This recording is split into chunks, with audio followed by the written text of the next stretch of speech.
This is Sunrise Extra, streaming live on Wave Now.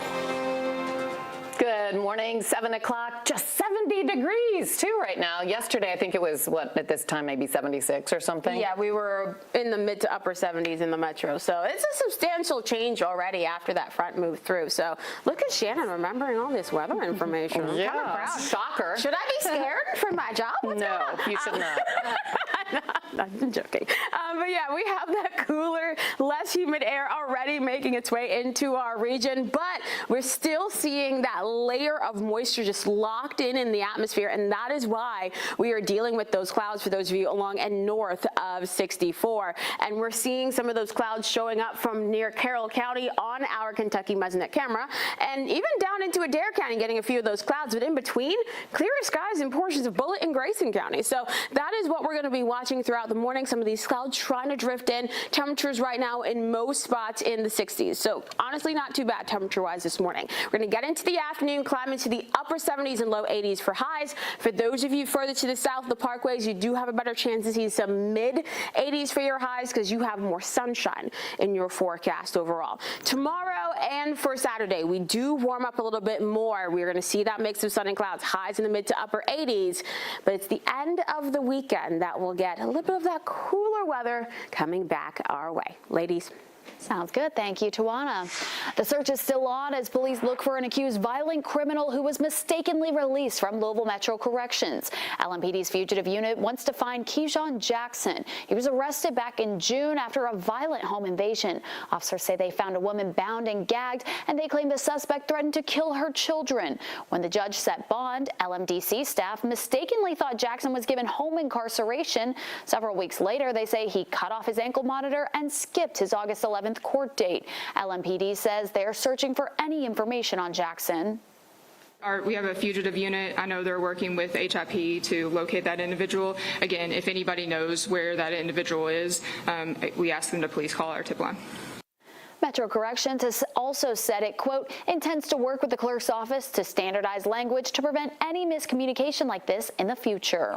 A federal judge is dismissing some of the most serious charges against two former LMPD detectives involved in the Breonna Taylor case. Former detectives Joshua James and Kyle Meany are no longer facing violation of Fourth Amendment rights and felony offenses charges. James is accused of lying to obtain the search warrant that led police to Taylor's apartment that night. Meany's accused of approving the affidavit despite knowing the information was false. A judge says those actions do not meet the definition of a Fourth Amendment violation. Meany is still facing a charge including lying to the FBI, which holds a maximum sentence of 5 years in prison. James is still facing charges of conspiracy and falsifying information in the warrant and other misdemeanor charges of civil rights violations that could lead to up to 25 years in prison. A woman from Marion County is dead and 4 people are in jail after a deadly home invasion. Detectives say the 4 suspects are Tyler Gunn, Allison Livers, Faith Singer, and Joshua Spalding Wells. Police say the group broke into a home on Horrigan Lane in the Gravel Switch community, then held people inside the home at gunpoint. Gunn is specifically accused of shooting and killing 78-year-old Stephanie Keeling. State police tell us the suspects were arrested after a traffic stop in Bardstown. Police believe it was a targeted home invasion. Police say Livers admitted she broke into the home to get to a safe. Livers, Singer, and Spalding Wells are all charged with complicity to commit murder. LMPD is calling on the community to step up and report anything they know about any crime they've witnessed. And that includes information on 2 shootings that happened a week ago. It left 2 mothers dead. The first one happened near 10th and Chestnut, close to a JCPS bus stop. Radeja Williams was walking her 7-year-old daughter to this stop when she was shot and killed, and police released this surveillance photo. They want to talk to that person. Then later that night, Jeremiah Offut was shot on West Broadway, and she died at the hospital. Police have not named any suspects or motive, and they're asking the public to come forward to help bring the victims' families justice. People, when you talk about tips and knowing something, you always assume that someone else is going to do it. Someone else is going to call in. Someone else is going to take that step. Someone else is going to be that leader and take that initiative. It's you that has to step forward. You cannot wait and assume that somebody else is going to do that job, that somebody else is going to do the hard thing. It has to be you that does that hard thing. Tips can be submitted anonymously. They can be sent through LMPD's website or on their tip line, which is 574-LMPD. Clarksville police say DNA confirms one man is the murder suspect they've been looking for since 2013. Police suspected Carlos Alberto Bonilla Ganeguez had a role in a double homicide and arson case, but they could not find him. In 2013, 2 men were found dead inside a burned home on Randolph Avenue in Clarksville. Investigators determined the men were murdered. Recently, Bonilla Ganeguez was taken into ICE custody in Georgia and flagged through DNA testing, and now he'll be extradited to Clarksville, where he is facing charges. JCPS students will not have milk at breakfast and lunches today. The district pulled their milk amid quality concerns. Some students say the milk didn't taste right, and that led to supplies being pulled from school cafeterias. Wave News reporter Rob Wells is here with more. Rob? Olivia, good morning. School officials confirmed that a daily quality check revealed problems with that fresh milk supply. It started Wednesday when some students complained their milk tasted funny. They noticed labeling that revealed some products had expired months ago. Some students saying that the milk had a chunky consistency when they tasted it. Cafeteria staff and managers notified Nutrition Services, who then made the decision to pull all the supply. One student tells us their concerns go far beyond not just having the product on the shelves for themselves. We're still running out of food every day, so I wouldn't be surprised if they pulled something else that was expired. I think it's horrifying that the kids who depend on that breakfast and lunch for free are being subjected to such horrible circumstances when it's not their fault. The specific schools involved were not revealed to us. Meanwhile, an email was sent to families about the issue and the plans in place to address it. The district saying that they're not aware of the milk containing any type of contaminants. The district says that no student has reported adverse health effects, but if that should happen, they'll follow protocols and have them report to the school nurse's office just to get checked out. Rob Wells, Wave News. Tech experts say there is an average of 5 cyber incidents that occur each week, impacting schools across the country. And now JCPS is getting $4 million to fight back. The money is part of a pilot program from the FCC. It will upgrade the district's cybersecurity defenses, protecting students and teachers from data breaches, ransomware attacks, and whatever new threats emerge. Most of the improvements and tools we'll never see, but tech experts say they will make a major difference in keeping the district safe and secure with so much work being done online. The money will be spread out to use over the next 3 years. The FCC awarded $200 million to school districts across the country for similar pilot projects, and JCPS was one of the few to get the full amount. Kentucky's Education Development Corporation is rolling out a new program designed to give students a hands-on look at artificial intelligence. The corporation is bringing a mobile technology lab to students who want to learn about AI. Organizers call it a traveling field trip. 3rd through 6th grade students can step into the RV, try out car and flight simulators, interact with a meteorological globe, and more. KEDC says this lab is very much a one-of-a-kind resource. We already know that there are job positions that aren't even created yet. So there's going to be so many opportunities for our young people to grasp this and run with it. The RV's first stop is tomorrow in Rockcastle County. From there, 8 more schools will experience the tech in this first year of their pilot program. Districts across the state can request the RV or dome. Staff say they plan to hit the road full-time next year. The robot is so cool, isn't it? I say creepy. Oh, you do? I think it's cool. No. All right, one of the long-standing traditions of the Kentucky State Fair kicks off this morning. It's the Country Ham Breakfast. It started back in 1964. And throughout the years, the breakfast evolved into a major fundraising event helping charities across the Commonwealth. Last year, that blue ribbon ham sold for $10.5 million. Wave News reporter Marissa Burke joining us live with the details, hoping they can break a record this year, Marissa. Absolutely. My guess for this year's country ham is $12 million, because anything over what the first country ham ever sold for was, what was it, $124? If we get to 125, it's going to be a good year. But we're going to do way above that. We're going to do better. I'm here with Todd Bright with the Kentucky Farm Bureau. This event just means so much to not just the state fair, but to the ag industry. It does. And so we're going to bring 1,600 of our closest friends here with us today, and you're going to have every county in Kentucky represented in this room. So you're going to bring together people from rural communities, from urban communities, and we're all going to come together and we're going to celebrate the one thing that unites us, and that's food. And so agriculture is going to take center stage today.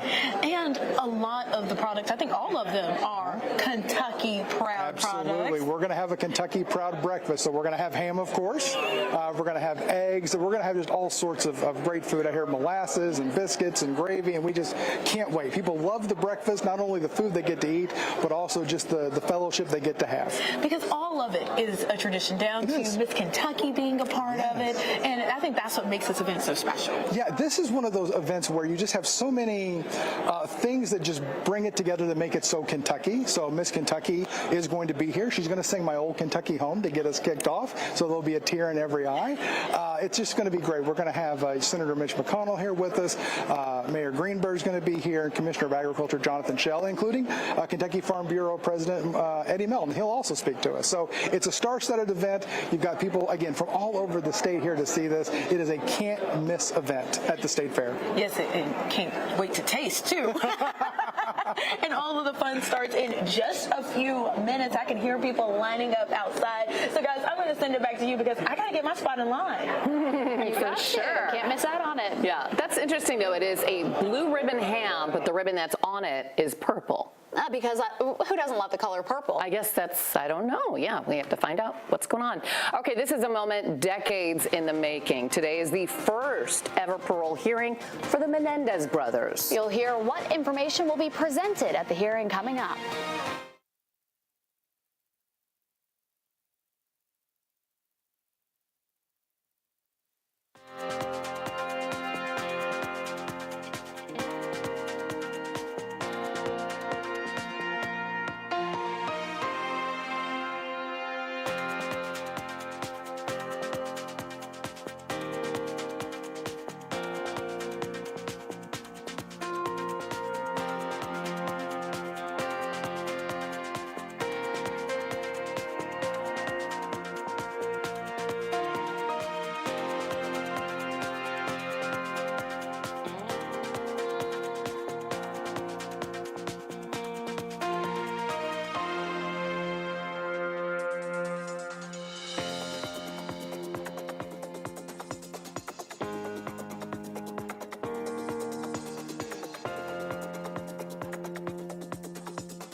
After about 35 years in prison, the Menendez brothers could soon earn their freedom. Today, Eric Menendez will appear before California's parole board. He, along with his brother Lyle, were convicted of murdering their parents in 1989. They were both sentenced to life in prison with no parole. However, they were resentenced to 50 years to life earlier this year with the possibility of parole.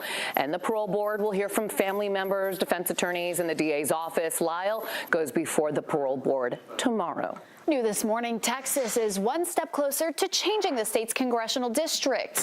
Republican lawmakers in the House approved new voting maps, which could make it easier for the GOP to win 5 new seats in the U.S. House of Representatives.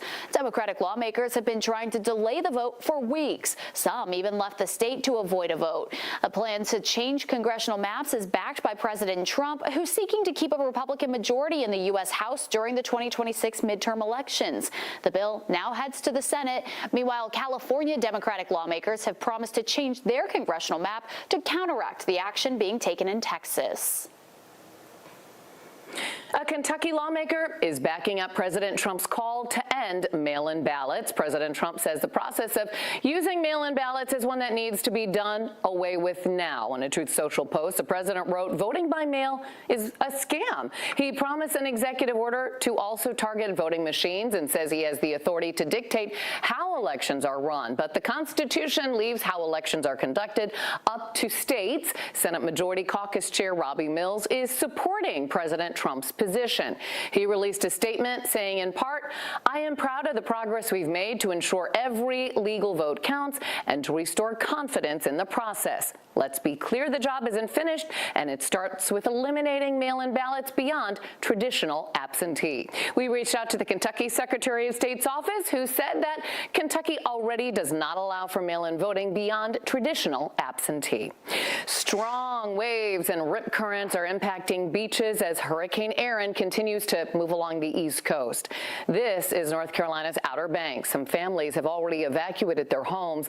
Authorities predicted the largest swells during high tide would cut off villages and homes. The hurricane is not expected to make landfall in the U.S., but it is creating strong surf conditions.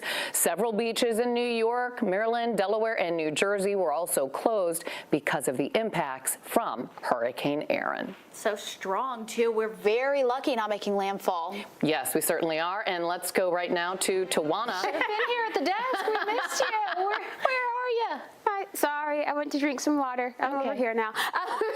Those of you heading out this morning, we're still keeping an eye on Hurricane Erin and the impacts it's going to have along the East Coast. So portions of the Outer Banks of North Carolina and right now parts of the Virginia coast are getting tropical storm-like conditions. Now this system will start to weaken even more as we head into this afternoon and evening, and it's going to speed up as it falls apart later on this week and into the weekend. So really not going to see as much of issues once we get to Saturday and Sunday from what's going to be left of Erin at that point. But Erin is already impacting us because we have that stationary front off towards our south. It was the front that moved through our region yesterday. But north of that front, some of the moisture from Erin is being drifted just straight into our area, that moisture being trapped in the mid-levels of the atmosphere, and that is why we are dealing with some clouds overhead this morning. And we're seeing the sunshine and the clear skies for those of you in E-Town, while areas further to the north of 64 and also further to the south towards really parts of the parkways dealing with some of those clouds as well. So a little bit of a clear sky sandwich going on right now. We're seeing the clearer skies in Bullitt County and Grayson County, but clouds showing up in Carroll County and Adair County as of right now. Your temperatures are still mainly in the 60s. We're going to end up in the upper 70s and low 80s for highs. More of those upper 70s likely in southern Indiana, but more the mid 80s more likely for those of you south of the parkways, where you're going to get in on a little bit more of that sunshine. So those clouds will drift through the region through the morning into the afternoon. Along with them could come a little bit of some drizzle, a spotty shower here and there, but most of anything in terms of that will be very light. We get through the afternoon, the clouds start to break apart a little bit more, and then we see clearer skies overnight tonight into early tomorrow morning as temperatures return to the 60s for your lows. For tomorrow, we're going to be watching not just the cooler temperatures in the morning, but also a little bit of that patchy fog showing up to start off your Friday. We'll have to watch to see how dense some of that is to start off the Friday morning commute. So, of course, I'll be monitoring that on sunrise. Saturday is when a front moves through. Now, this is going to bring a small rain chance for those of you across portions of south central Kentucky. So if you're south of the parkways, you do see a chance for some isolated showers and thunderstorms in your area Saturday afternoon and evening. Most of us, though, are going to be drier to start off the weekend. The front moves through by the time reaching to early Sunday. So that means by Sunday afternoon, only low 80s for highs, and we're going to be talking about more of those 70s for highs for the first half of next week. And we'll warm up back into the mid 80s by next Friday and Saturday. And as I mentioned on sunrise, it may take until that first full week of September for us to get some 90s back into our forecast. Ooh, all right, thanks, Tawana. 2 state troopers are getting praise after they helped save a teen's life at the Indiana State Fair. Troopers Vincent Scott and Ryan Hale were on patrol duty when they say a 14-year-old girl began choking. She was drinking from a lemon shake-up. Trooper Scott saw her struggling and started performing the Heimlich maneuver, and then Trooper Hale called EMS to come there. The troopers were able to remove whatever was blocking her throat. She was taken to the medical facilities on the fairgrounds and expected to be okay, so good thing they were there and jumped into action. Well, Buc-ee's now opening up someplace you might not expect. We'll tell you about the new location that's really convenient for those college students in Texas.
Oh, such an exciting day. Today's the first day of classes for students at Bellarmine University. More than 3,000 undergraduate and graduate students will be returning to campus. That includes the largest freshman class since 2019.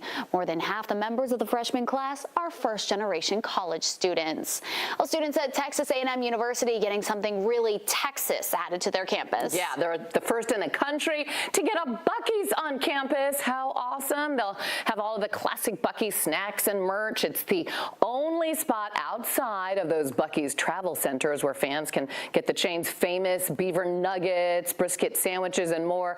Buc-ee's founder is a Texas A&M alum, and he said it's special to bring a little bit of Buc-ee's to the heart of the campus. Well, you'll be able to grab a sweet treat for free in downtown Louisville today. Hudsonville Ice Cream will be giving out free ice cream bars. Their street team will be giving out those samples from 1 to 4 this afternoon. They have flavors like Super Scoop, Traverse City Cherry Fudge, and Brownie Batter Cookie Dough. You can catch them throughout downtown, including near 4th Street and Main Street. You have the chance to weigh in on future upgrades coming to Klondike Park. JCPS and Metro Council are partnering to make some major improvements to the park, including upgrades to the playground. Metro Councilwoman Josie Raymond is asking families to fill out a survey on what they would like to see, and some of the questions revolve around types of playground equipment, ideas for new events, and other improvements to the park.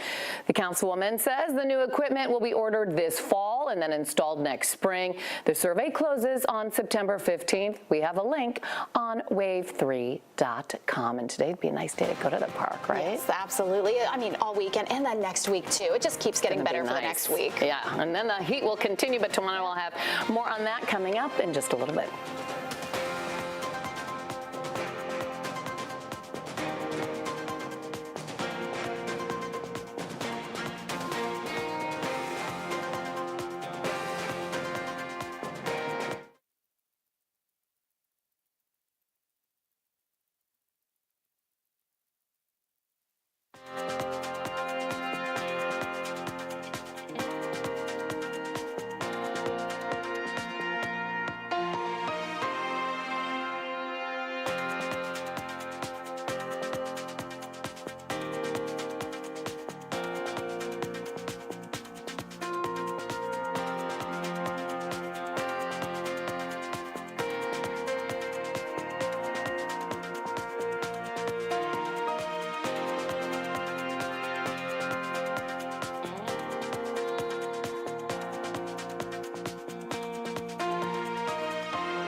This Wave News Update is sponsored by Oxmoor Auto Group.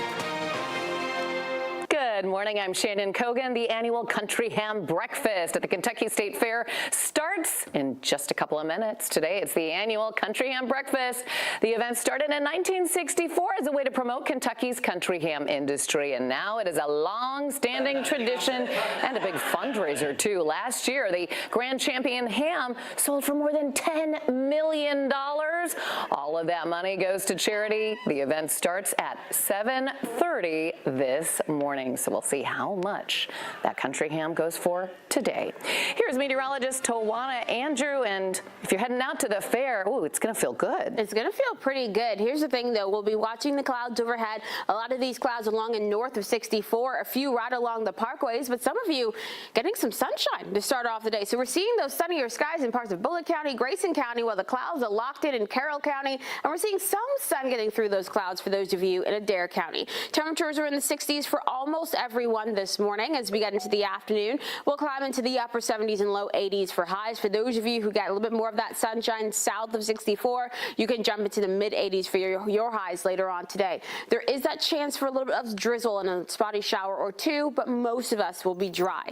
Getting into your 10-day tomorrow, a little bit warmer, same thing for your Saturday, but we're still looking at that big cool down showing up for the first half of next week. Rob? Okay, Tawana, thanks so much for the update. Still keeping our eyes on the area of concern right now. We're talking about I-64 at 9th Street, right where the split is right there. We have a semi-tractor trailer. It's been out there for about the last 30 to 40 minutes, and it was just sitting there. Now we did see some sort of a wrecker pull up there and a tow truck, so they are watching that area pretty closely. So make sure you give them a lot of room as you head through that area.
Hey, thanks for staying with us here for Wave Sunrise Extra. I'm Olivia Russell. Hope your day is off to a great start and you check the expiration date on the milk before you make your iced latte this morning.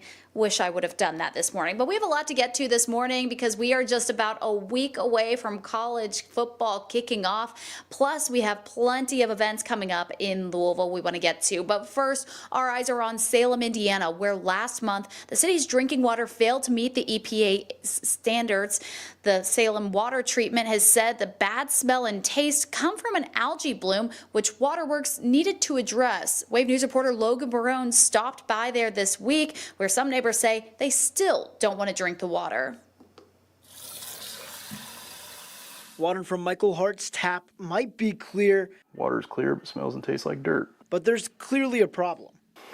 It's bad. I mean, to the point where if I'd have known about this 5 years ago, I probably wouldn't have bought a house in Salem. Hart says his water smells and tastes earthy and musky, a problem that's lingered for weeks. City officials claim this isn't an emergency and the water is safe to drink. I can't drink the water out of my faucet, and I'm paying for this water to the tune of, $80 a month, and I'm sure one of the low ones. In a letter to the mayor on August 14th, District 4 Councilman Randy Lee disputed claims made during an August 11th meeting that other surface water treatment plants, Stucker Fork, Tri-County, and Patoka water companies may be having the same problems. Maybe Borden Tri-County, maybe Stucker Fork, Monroe and Patoka, I do know. Lee writes that he reached out and each of those companies denied having the issues we're having. Mayor Green told us he stands by what he said on August 11th. However, Hart has family members who get their water from those providers. He hasn't noticed a taste or smell drinking from their taps. They don't have this problem. I can drink the water out of their tap just fine. Also addressed in the letter is the Salem Water Task Force's final report from August 2024. That found Salem's water utility had been mismanaged. Part of that includes failing to get bids for chemicals, drastic spending increases, and a lack of oversight of the department. Hart doesn't just want clean water. He wants accountability from Salem Water Works. Otherwise, Hart says he might be finding a new place to call home and thinks others will do the same. This problem's not getting fixed, and it's costing us, it's costing the businesses, it's going to ultimately end up costing the city.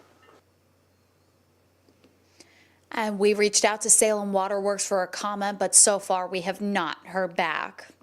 Kentucky officials recently shared their update on what disaster relief funding looks like statewide. The Disaster Prevention and Resiliency Task Force met in Frankfort to talk about the best option for long-term support. The Economic Development Administration made more than $1 billion available for states that had major disaster declarations in 2023 and 2024. That money was made available just this June, and the task force now has 3 ways of receiving financing: fund non-construction projects, address post-disaster economic challenges, and grant money to a project that has 3 to 5 moving parts. Kentucky, unfortunately, has 110 out of 120 of our counties are eligible to apply due to 4 major disaster declarations in 2023 and 2024 that had public assistance declarations. Task force leaders say they will apply for funds from the 2 first options by the end of September or early October. They have until March next year to apply for funding that covers bigger projects. Right now, investigators are trying to figure out what sparked a fire and destroyed a fire station in Vine Grove. Station number 2 on North Mill Street suffered significant damage on Tuesday night. The department lost 3 vehicles in the fire, including the city's antique 1941 fire truck. Fire crews say no one was hurt, though. Mayor Pam Ogden noted they received assistance and they're grateful the firefighters are safe. The cause of that fire is still under investigation. An Okolona woman is grateful to be alive after lightning struck her home on Tuesday. She's now dealing with muscle and nerve damage to parts of her body. Wave News reporter Fernando Garcia Franceschini explains why she's hoping her story will serve as a lesson to others. Tuesday night's storm did quite a number on the Okolona neighborhood. In this particular home, it tore this fence down. But the most impressive of the damage is not visible to the eye. Shelby Miller lives on Lips Lane in Okolona. We spoke to her outside of her home, the place where she thought she would be safe when storms hit Tuesday night. Next thing you know, my microwave's going off, I'm pulling the door open, and I'm being electrocuted. I couldn't even let go of the microwave. My hand was stuck there until all electricity shut off. Shelby says this was all the result of lightning striking her home. She tells me she rushed to the ER, and after 6 hours of scans, blood tests, and EKGs, she was told she has nerve and muscle damage to her left arm and is at risk of having a heart attack. Her hand shows the impact of that shock. I'm nervous. I wasn't expecting to have any nerve damage in my arm. I use my arms at work. I can't take care of my patients on one arm. So that really worries me. How long am I going to be out of work? Is there going to be severe damage? Am I going to gain feeling back in my arm? The young mother of 3 has a lot of expenses coming up, with most of her appliances damaged and a growing list of medical appointments. But she's hoping sharing what happened to her will lead others to think twice before touching their appliances during a thunderstorm. You don't think that you can't use your home appliances during a storm. I was always told don't get in the shower during a thunderstorm. I didn't know that I couldn't prepare a meal for me and my family. It's scary. I know that from now on I'm going to unplug everything when I know a storm is coming. While she is now focusing on recovering, Shelby says she is grateful to be alive today. Reporting in Okolona, Fernando Garcia, Francis Sheeny, Wave News. A very important lesson right there. Well, law enforcement is warning online influencers to stay away from the Kentucky Speedway. It comes after a group broke into the track to record videos. Gallatin County Sheriff Robert Webster says several months ago, influencers broke onto the track and made videos that are now going viral on TikTok, Instagram, and Facebook. Webster says since the videos were published, deputies have arrested dozens of people, many of them accused of stealing items and taking a self-guided tour of the facility. The sheriff says the arrest should remind everyone that trespassing is a crime and anyone who breaks into the Kentucky Speedway will be charged. They still are track testing there. They still run like the Richard Petty, like driving experience. So there are still race cars that are still running the track. It is not an abandoned facility, and you know, without the Speedway's permission, if you're going onto that property, you are committing a crime, and it will be dealt with as such. The sheriff's office says they've increased patrols near the Speedway thanks to help from Warsaw Police. And I actually saw one of those videos online for myself, too, showing you just how viral they have gone. We're going to take a quick break. When we come back, we'll have details on some events and projects coming up in our area in just 2 minutes.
There's a new effort to make downtown Louisville greener. More than a dozen organizations have signed the Green Print Charter, making a formal commitment to use nature to make the downtown area more vibrant and improve the health of the people who live and work there. Wave News reporter Marissa Burke has the details. 13 organizations are coming together to address an ongoing problem in downtown Louisville. So most of the time when you build the buildings, the greenness is an afterthought, and we want to change that. Arnie Batnagar is a U of L professor with a special focus in environmental medicine. He's just one of many branches of Green Print. That's an initiative looking to make Louisville greener and healthier. The collaborative includes city government, nonprofits, and grassroots groups working together to improve air quality, reduce heat islands, and boost mental and physical health. We would first learn how the pollution and noise is being spread in the city, where are the hotspots within downtown, where is the greatest need, so that we plant trees and shrubs in places where they are most needed and not certainly somewhere where it's most convenient. Bhatnagar says adding more green space could decrease pollution by 5 to 10% over time. It could also increase the life expectancy in some areas. Greenprint's projects will go beyond traditional parks to include microforests, pollinator-friendly landscaping, and tree canopy enhancements. Trees, and they can increase pollen, increase allergies of people who are around trees, right? So you can be careful. Sometimes we selectively in downtown plant female trees so there's no pollen. Bhatnagar believes the ability to add green spaces should be included in the planning process of a new project. LUMED, the Belvedere, and VOA's CARE campus are already on board. So we need to be talking to each other. We need to be knowing what Belvedere is doing, or what Parks is doing, or what Waterfront is doing, so we don't duplicate and create a monoculture of trees or plant trees in the same way that if there's one disease, then all the trees in the city will die. Because addressing the problem at its root is when real change can blossom. Marissa Burke, Wave News. A woman who broke barriers in Bourbon as the first black chemist at Brown-Forman is now being honored for her achievements. Elmer Lucille Allen will receive an honorary street name. Allen made history in 1966 as the first black American chemist at Brown-Forman. She's been a community leader and advocate for West Louisville and often seen at a number of arts and culture events. The honorary street will be located at the corner of Windrose Way and Fairland Place and will be dedicated as Elmer Lucille Allen Way. The unveiling of the sign will be this Saturday at 11 o'clock. The area around Indiana State Road 42 and Utica-Sellersburg Road will soon look completely different. Local developer Millennium Builders is planning to build a new Trophy Ridge subdivision. The property is owned by Greater Clark County Schools and is next to the new River Ridge Middle School being built. Developers plan on having 42 lots with Craftsman Tudor-style homes ranging between $475,000 up to $600,000. The district is hoping to transfer the real estate either late this year or early next year to begin construction by the end of next year. River Ridge Middle School is expected to be open for the 2027 school year. The grounds of the Kentucky State Capitol are closed for a nearly $300 million renovation. The project is the first comprehensive overhaul of the historic Capitol building in more than 70 years. This multi-year renovation will modernize infrastructure, address decades of deferred maintenance, and enhance accessibility. Lawmakers will be working at different sites outside of the Capitol while the work is being complete. The legislature expects to return to inside the Capitol during the January 20th through 29th, or the January 2029 legislative session, so still a couple years away. The Kentucky Humane Society says shelters nationwide are facing an overcrowding crisis, but here in Wave Country, you can help by becoming a foster family. The Humane Society is hosting a foster open house today where you can learn more. That'll be tonight from 5:30 to 7 at their location on Steedley Drive. You'll be able to learn more about the foster program and meet some of the animals in need. They need fosters for dogs and cats of all ages, but they especially need foster parents for adult dogs. Foster placement can last anywhere from 1 week to 1 month, and as a former foster mother, I have to say it is so rewarding. There will be a new date for music fans to enjoy Jazz in Central Park concert. It usually happens the last weekend in August, but Councilman J.P. Leninger says unanticipated changes forced the concert team to postpone the show. He says his office is working diligently to secure the entertainment for this year's event.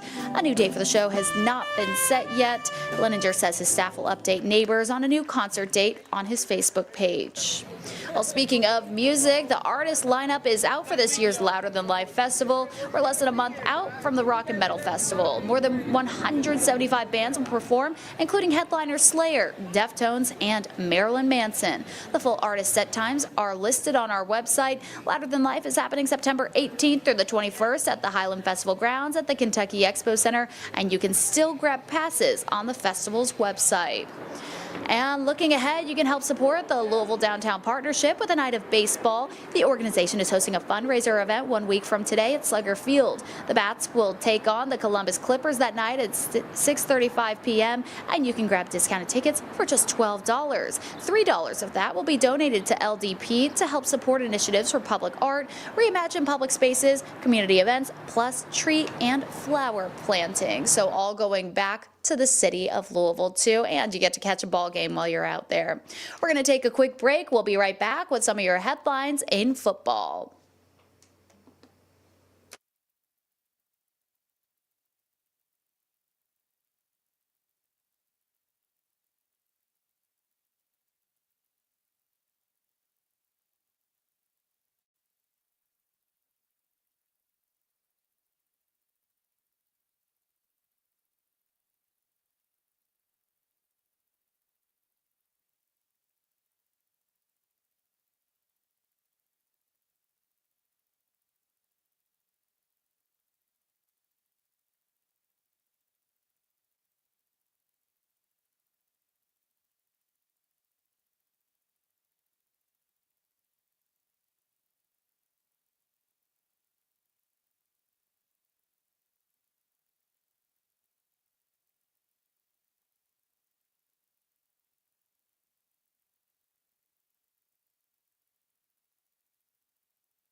We are just about a week away before U of L football kicks off for the season. So right now they're making their final preparations ahead of that first game.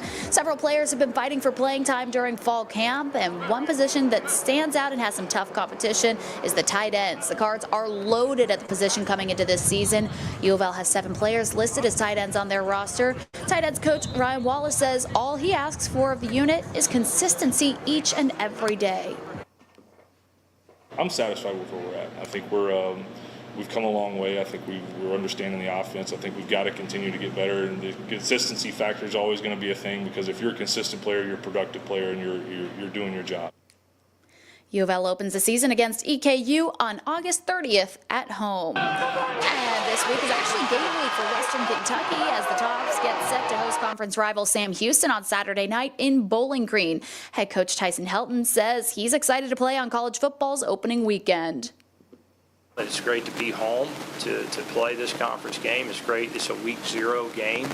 You know, you're one of the few college games on TV that day. So there's a lot of pluses for this home opener for sure. One of the few teams to play this weekend, so I'm sure a lot of eyes will be on them.